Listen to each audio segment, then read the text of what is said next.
They say the worst wounds are the ones you can't see. And Louisa? She was an expert at inflicting them. It started small. A snide comment here, a sarcastic jab there. "Oh, Damian, you've outdone yourself this time. Burning pasta. What's next? Boiling water wrong." She'd say it with that sickly sweet laugh of hers, making it sound like a joke, but we both knew better. But tonight, she really outdid herself. We were having dinner at her sister's house, a small gathering, just the close family. I'd been dreading it all day because I knew how these nights usually went. Louisa loved an audience, and tonight I was the star of her twisted comedy show. "So, Damian," she said, setting down her wine glass with a theatrical flourish. "What did you do today? Fold laundry? Maybe finally fix that shelf you've been working on for weeks?" Her fingers made air quotes around "working on," as if my efforts were nothing but a joke. I opened my mouth to respond, but she didn't give me the chance. "Oh, wait," she continued. "You probably spent all day trying to figure out how to use the vacuum. It's okay, honey. We all know technology isn't your strong suit." Laughter erupted around the table. Her sister snickered, her mom chuckled politely, and her dad gave me one of those pitying looks that made my stomach churn. I forced a smile, but my chest felt tight. I wanted to say something, anything, but my tongue felt like lead. And then she hit me with the killing blow. Honestly, sometimes I wonder if I married a husband or adopted a third child. "What do you think, Mom? Should I start packing his lunches and laying out his clothes for him?" That one got a real laugh. Even her dad couldn't hold it in. I felt my face flush, my hands curling into fists under the table. I wanted to yell, to tell her to shut up, but what would that accomplish? She'd just turn it around on me like she always did. "Oh, Damian, can't you take a joke? Stop being so sensitive." So I sat there, swallowing my pride along with the tasteless casserole on my plate. Louisa had a talent for stealing the spotlight. And not in a charming, magnetic way, but in the kind of way that makes everyone around her feel small so she could feel big. And I have to tell you about the second striking incident. I remember it like it was today. Tonight we were at our friend's house for a casual dinner party, a small group of close friends we'd known for years, people who'd been to our wedding, people who knew us at our best. That made what she did next even worse. We were all seated in the cozy dining room, plates of pasta and glasses of wine spread across the table. The atmosphere was light, the kind of night you look forward to after a long week. I should have known better. "So," Louisa started, her voice cutting through the chatter like a knife, "can we take a moment to appreciate how lucky I am? I mean, I've got a husband who's not just a house husband, but the house husband. Damian, the master of laundry folding and baby bottle warming." She raised her glass like she was toasting me, her smirk as sharp as ever. The table erupted into polite laughter, but my jaw tightened. I kept my gaze on my plate, hoping she'd stop there. She didn't. "Seriously, though," she continued, "I don't know what I'd do without him. Well, except maybe live with a man who has, ambition. But hey, not every guy's cut out for a real career, right? Some of us have to settle for, what's the term, Mr. Mom." This time the laughter was louder. Even my closest friends chuckled nervously, unsure if they should laugh or feel bad for me. I clenched my fork so hard I thought it might snap. "Louisa," I said, my voice low and warning. But she wasn't done. She leaned back in her chair, swirling her wine like a villain in some soap opera. "Oh, come on, Damian. You're always so sensitive. It's just a joke. I mean, it's not like you're out there conquering the world. You're at home, folding diapers, folding diapers. I mean, if you're happy being the guy who gave up his dreams to play babysitter, who am I to judge?" That was it. The final straw. I stood up so fast my chair scraped loudly against the floor, silencing the room. Everyone froze, their faces a mix of shock and awkwardness. My heart was pounding, but I wasn't about to let her humiliate me one more second. "You think you're funny, Louisa?" I said, my voice steady but cold. "You think it's hilarious to tear me down in front of our friends? Let me remind you of something since you seem to have forgotten." The room was dead silent. Louisa's smirk faltered for the first time. "When you got pregnant, you were the one begging me to stay home. You said you couldn't bear the thought of giving up your career, and you needed me to be the one to sacrifice. You said, Damian, you'll bounce back in your career. You're amazing, and this family needs you to hold it together. And like an idiot, I believed you. I gave up my job, my dream, because I trusted you, because I loved you. And this is how you repay me? By making me the punchline of your pathetic jokes? I looked around the table. You all hear her mock me, but you don't know the truth.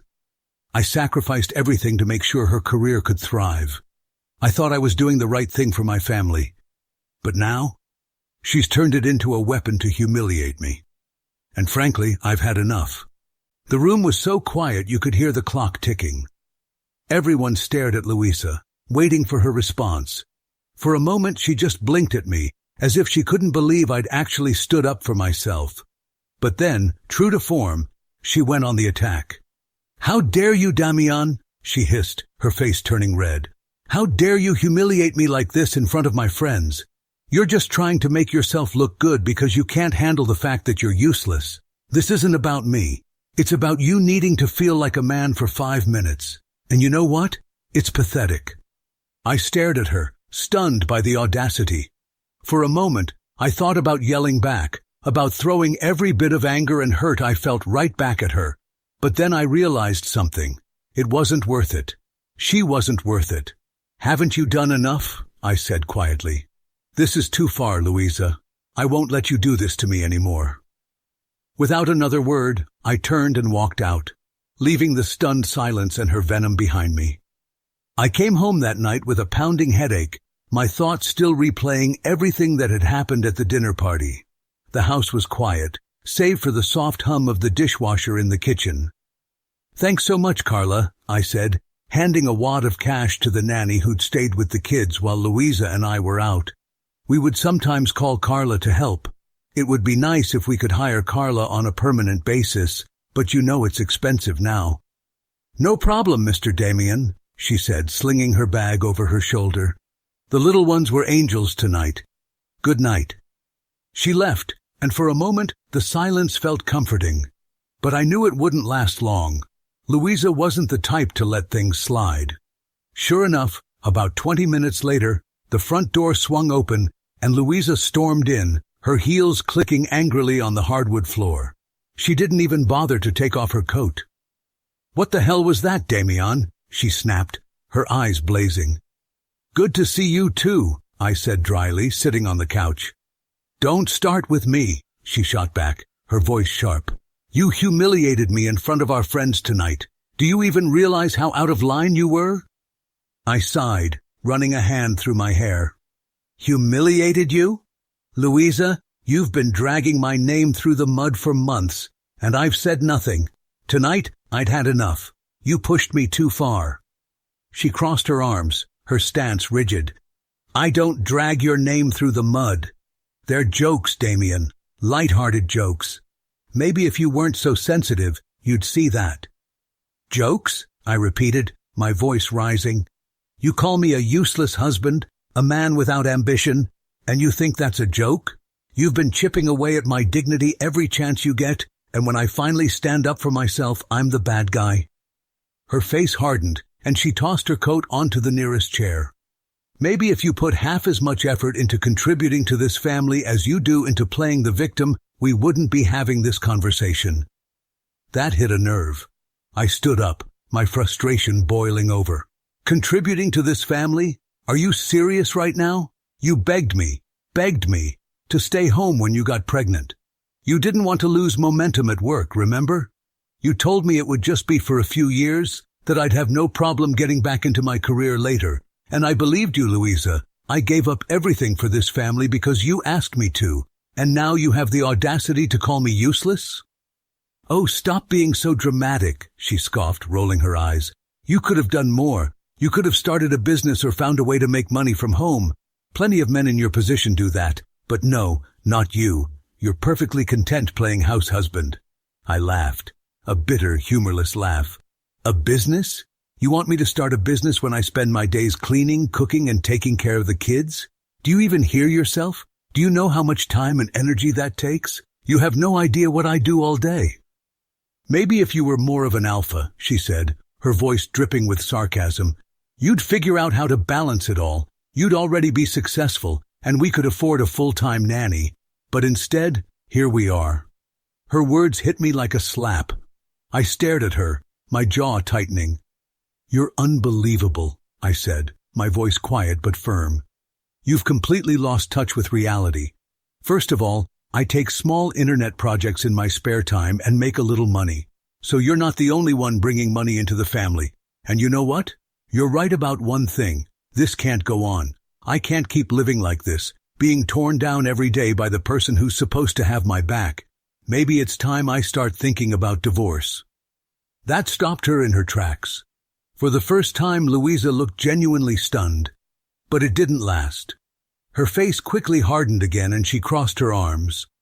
"Oh, so now you're playing the victim and threatening me with divorce? How original." I shook my head, my patience completely gone. "You don't get it, do you? You don't see how toxic you've become. I've tried, Louisa. I've tried so hard to make this work, to support you, to keep this family together. But you've made it impossible." She didn't say anything for a long moment, just stood there glaring at me like I was the villain in her story. Then, with a scoff, she turned on her heel and headed for the bedroom. "I'm done with this conversation," she said over her shoulder. "Good night." The next morning, Louisa barely looked at me. She got ready for work in silence, her face set in a permanent scowl. As she grabbed her bag and headed for the door, I called after her. "Have a good day." She didn't respond. She just walked out, leaving me alone with the silence, and the growing realization that this marriage might already be beyond saving. Before you find out what happens next, please subscribe to the channel. The morning dragged on in a haze of anger and resentment. After Louisa stormed out to work without so much as a goodbye, I found myself alone in the quiet house, staring at the mess of breakfast dishes left on the table. Cleaning up after her tantrums had become a regular part of my routine, like washing the kids' bottles or folding endless piles of laundry. It wasn't just exhausting, it was demeaning. As I scrubbed the plates and wiped down the counters, my thoughts spiraled. Divorce.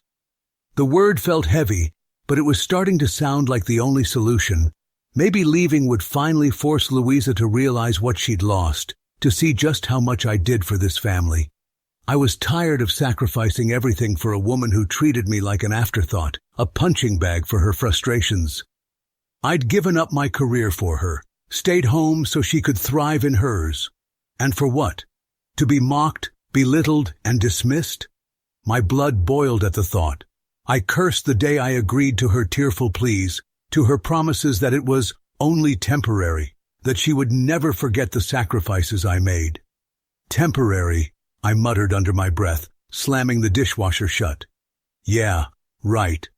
So I spent the rest of the morning tidying up the house, vacuuming, dusting, organizing, things I could do on autopilot while my mind raced with plans for the future.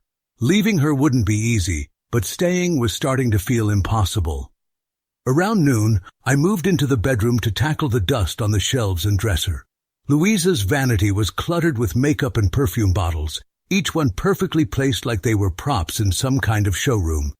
I started wiping down the surface when something caught my eye, a small stack of boxes pushed to the back of the top shelf in the closet. Curiosity got the better of me. I pulled one of the boxes down, a sleek black gift box with a ribbon tied around it. It felt slightly heavy in my hands. For a moment, I thought it might be an anniversary gift or something she'd forgotten to give me. Maybe despite everything, she had some semblance of love left for me. I untied the ribbon and lifted the lid. Inside lay a man's wristwatch, an expensive one, the kind you don't just buy. They gleamed in the light, their polished surfaces almost taunting me. But it wasn't the watch themselves that made my stomach twist. It was the folded note tucked underneath them. I picked up the note, my hands trembling slightly as I unfolded it. The handwriting was unmistakably Louisa's, neat and deliberate, with a flourish at the end of each letter. To the real man in my life, Victor. With all my love, Louisa. My chest tightened as the words sank in. Real man? Victor? My head spun trying to piece it together. Louisa didn't have a coworker or friend named Victor, or at least not one she'd ever mentioned, but the note was undeniable. She had someone else, someone she saw as a real man. The anger that had been simmering all morning boiled over into pure rage. This was it. The constant sarcasm, the put-downs, the disdain. It all made sense now. She wasn't just being cruel for the sake of it. She was tearing me down to justify whatever fantasy she'd built around this Victor guy. I stared at the watches and the note, my hands clenching into fists.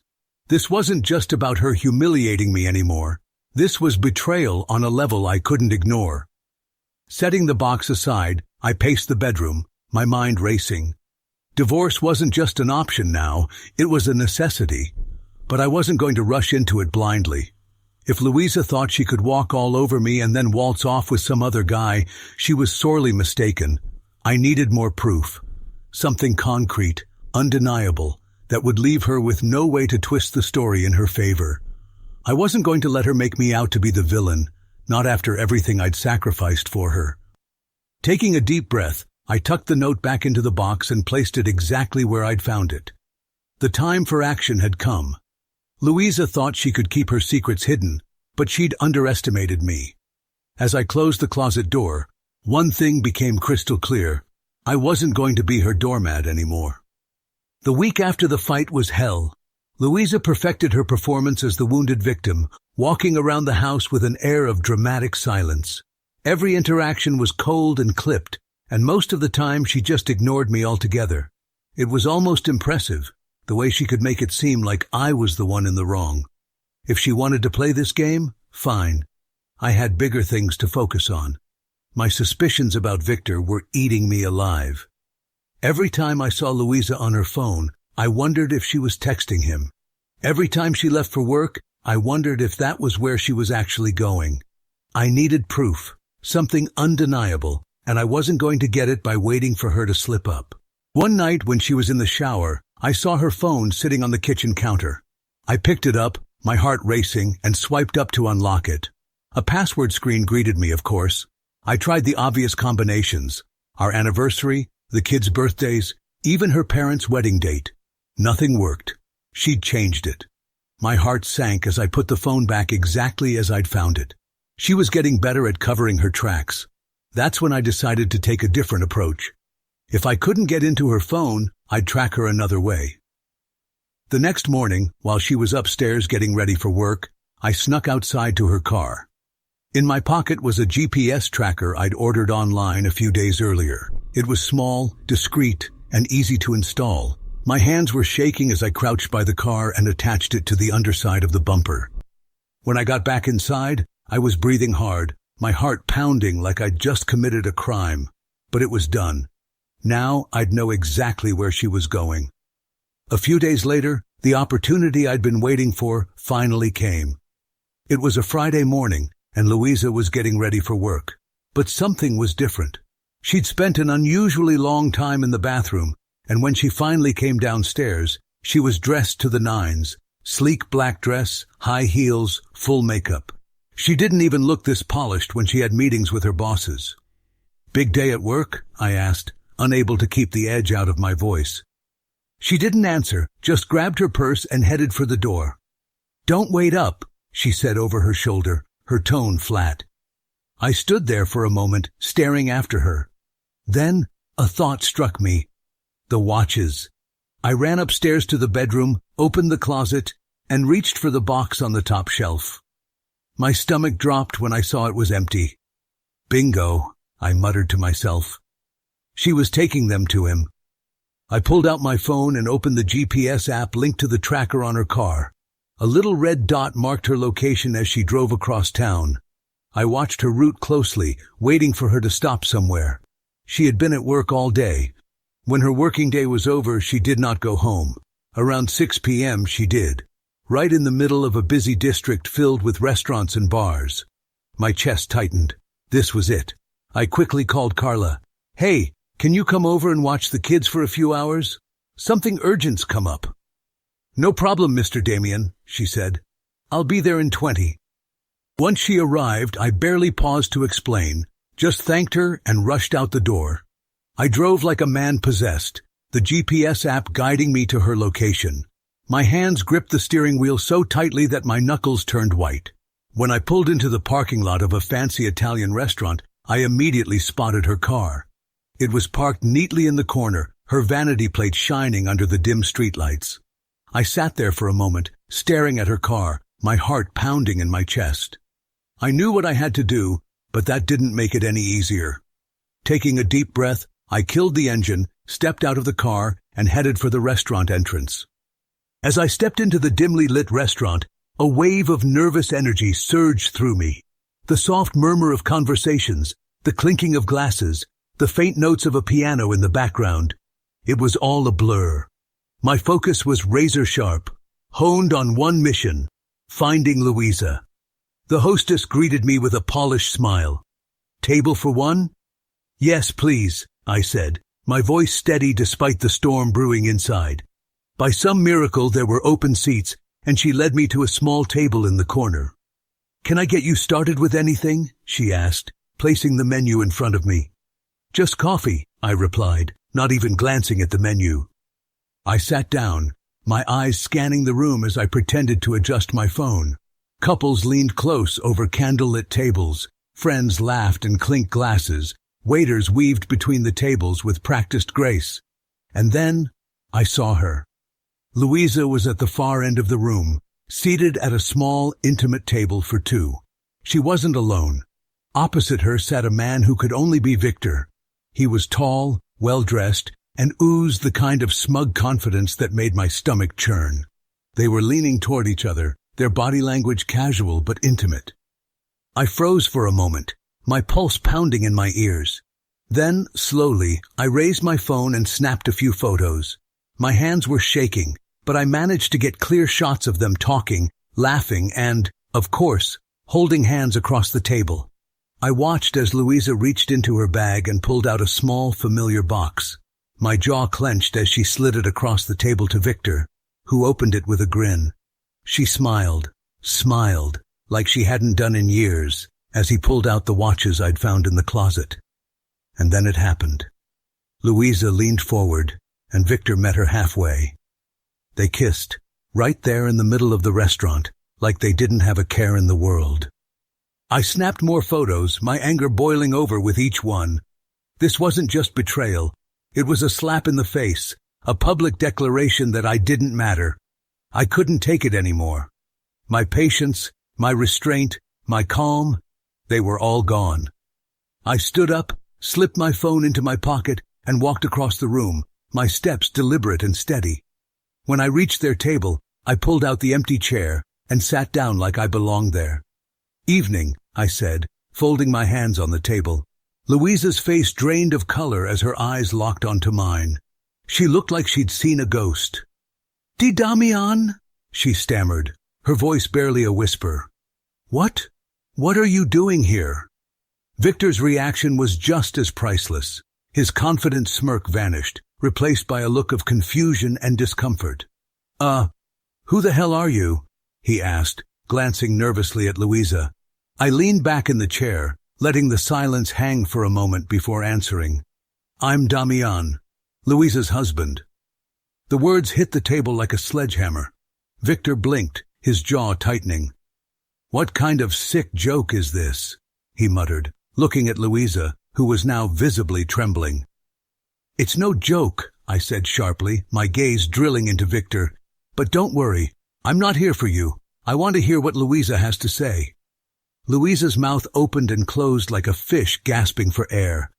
"Damian, please," she finally managed, her voice shaky. "Can we not do this here? Let's go home and talk." "Oh, now you want to talk?" I shot back, my voice rising. "Funny, because all you've done lately is humiliate me and treat me like garbage. And now I find out why. Victor, huh? Is this the real man you've been fantasizing about?" Victor shifted uncomfortably in his seat, clearly regretting every choice that had led him to this moment. "Look, man," he said, raising his hands defensively, "maybe you should just leave. This isn't—" "Shut up." I cut him off, my voice low and dangerous. "This has nothing to do with you. Sit there and squirm if you want, but don't say another word. Victor's mouth snapped shut, and he glanced at Louisa, who was now pale and shaking. She looked at me with wide, pleading eyes, but I wasn't about to let her off the hook. Go on, Louisa, I said, gesturing for her to speak. Explain yourself. Tell me how long this has been going on. Tell me why you thought I wouldn't find out. She opened her mouth to respond, but no words came out. Her hands trembled as she gripped the edge of the table, her carefully curated world crumbling before her eyes. Victor, meanwhile, fidgeted in his seat like a trapped animal, his so-called alpha energy evaporating under the weight of the situation. The silence stretched on, thick and suffocating. I leaned forward, my voice cold and steady. I'm waiting. Louisa's lips trembled as she finally managed to stammer out, Damian, it's not what you think. Victor is just a friend. A friend. She had the audacity to say that after everything I'd just seen. My jaw tightened, and I took a slow, steady breath to keep myself from exploding right there. The anger coursing through me felt volcanic, but I knew there was no point in dragging this out further. A friend, huh? I said, my voice cold and laced with sarcasm. That's the story you're going with? Just a little friendly dinner, some hand-holding, a kiss, and the expensive watch to seal the deal? She didn't respond, her face pale and her hands trembling. Victor looked like he wanted to be anywhere but there, his gaze darting around the room like he was searching for an escape route. I shifted my attention to him, my voice sharp and deliberate. Did she tell you she has 2 kids at home? 2 little kids who think their mom is at work right now, busting her ass to provide for them? Did she tell you she's about to be divorced? Victor blinked, his expression shifting to one of discomfort. He opened his mouth to say something, but I raised a hand to cut him off. Don't bother, I said. I'm done here. I stood up and adjusted my jacket, glancing back at Louisa, who was still frozen in shock. You two look great together, I said, my voice dripping with venom. But I'm going to leave now before I give in to the urge to flip this table and make a scene. With that, I turned and walked out, leaving them sitting there in stunned silence. My heart was pounding, and my hands shook as I climbed into my car, but I didn't look back. I couldn't. When I got home, the house was quiet. Carla had already put the kids to bed, and I thanked her again before she left. The silence gave me space to think, and as the adrenaline from the confrontation wore off, a cold, focused determination took its place. I grabbed my laptop and started searching for divorce attorneys. It didn't take long to find a few highly rated ones in the area. I sent off a couple of emails, briefly explaining my situation, and set up consultations for the next day. An hour later, I heard the front door open. Louisa walked in, her mascara smudged and her eyes red and puffy. She looked like she'd been crying the entire drive home. Damian, she began, her voice shaking. Please don't jump to conclusions. I can explain. I stood up, my blood boiling all over again. Explain? I snapped, my voice echoing in the room. What's left to explain, Louisa? I saw everything. The restaurant, the watches, the kiss. Don't stand there and insult my intelligence. But it's not like that, she insisted, tears streaming down her face. Please, just listen. Shut your mouth, I barked, my voice cutting through her hysteria like a knife. Don't say another word, Louisa. Not one more word, or I swear, the consequences will be 10 times worse than they already are. She froze, her tears turning into full-blown sobs. You can't just leave. I didn't let her finish. I can, and I will, I said firmly, grabbing my jacket and car keys. I'm not spending another night under the same roof as you. I threw a few clothes into a bag and walked out the door, slamming it behind me. I needed space, somewhere I could think without her presence suffocating me. I called my friend Mark, who didn't ask too many questions but told me I could crash at his place for as long as I needed. The next morning I sat in an attorney's office laying everything out. The affair, the lies, the emotional abuse. The attorney listened patiently, nodding as I spoke, and assured me that I had a solid case. By the time I left the office, I felt like a weight had been lifted.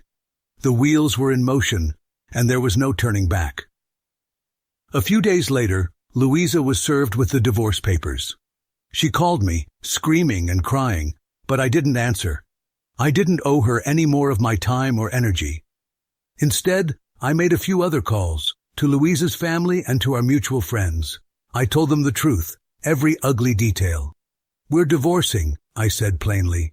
"Louisa has been having an affair. She found herself a new man, so I figured I'd let her have him."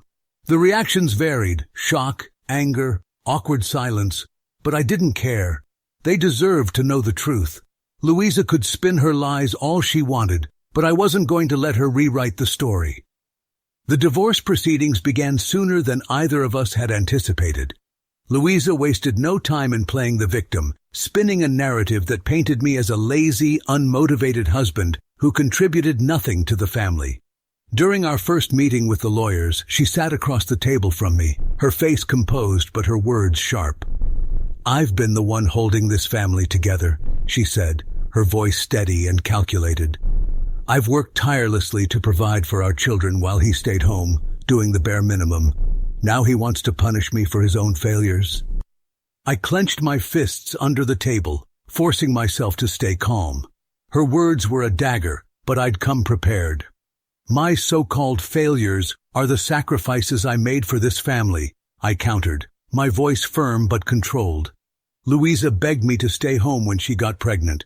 She was terrified of losing her career momentum. I gave up my job and my goals because I trusted her when she said it was temporary. And while I was raising our kids and managing the house, she was having an affair."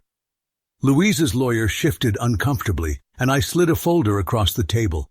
Inside were the photos I'd taken at the restaurant. Her face paled as she looked at the evidence, her carefully constructed facade cracking. "This isn't fair," she hissed, her voice trembling. "You're trying to destroy me." "No," I said coldly, meeting her gaze. "I'm making sure the truth comes out."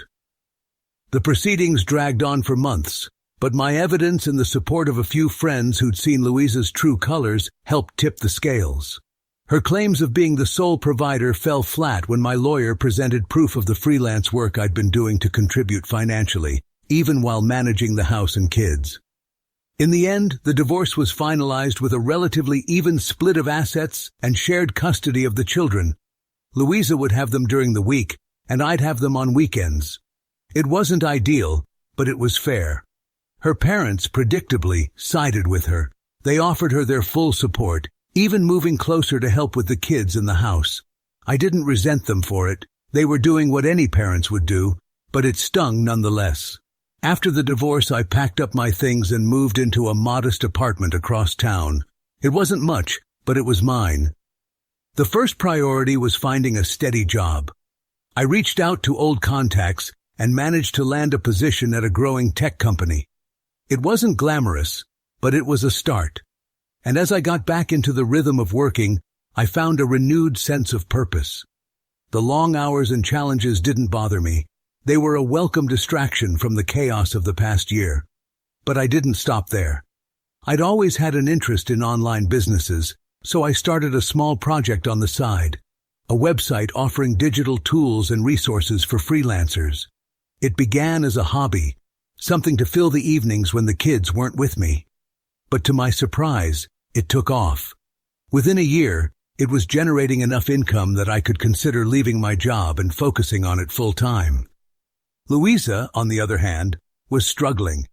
With shared custody, she couldn't devote as much time to her career as she once did. Managing the house and kids on her own was a far cry from the life she'd grown accustomed to. As for Victor, their relationship didn't last long after the divorce. When he found out about the extent of her lies, how she'd painted herself as a victim in a failing marriage while hiding the fact that she had 2 kids and a husband, he walked away. "I don't need this kind of drama in my life," he reportedly told a mutual acquaintance. And just like that, Louisa was left to pick up the pieces alone. I didn't bother keeping tabs on Louisa. She had her life, and I had mine. The only communication we had was about the kids, and even that was minimal. But from what little I heard, she wasn't thriving the way she'd expected. The cracks in her perfect facade had begun to show, and the reality of her choices was sinking in. One evening, As I sat at my desk reviewing the latest numbers for my business, I caught a glimpse of a photo of me and the kids on the shelf. They were smiling, their faces lit with pure joy. I smiled back at the photo, a sense of peace washing over me. Louisa's betrayal had been devastating, but it had also been a wake-up call. I wasn't just surviving, I was thriving. And for that, I was grateful. If you enjoyed the story, please subscribe to the channel. I wish you a great mood and good luck.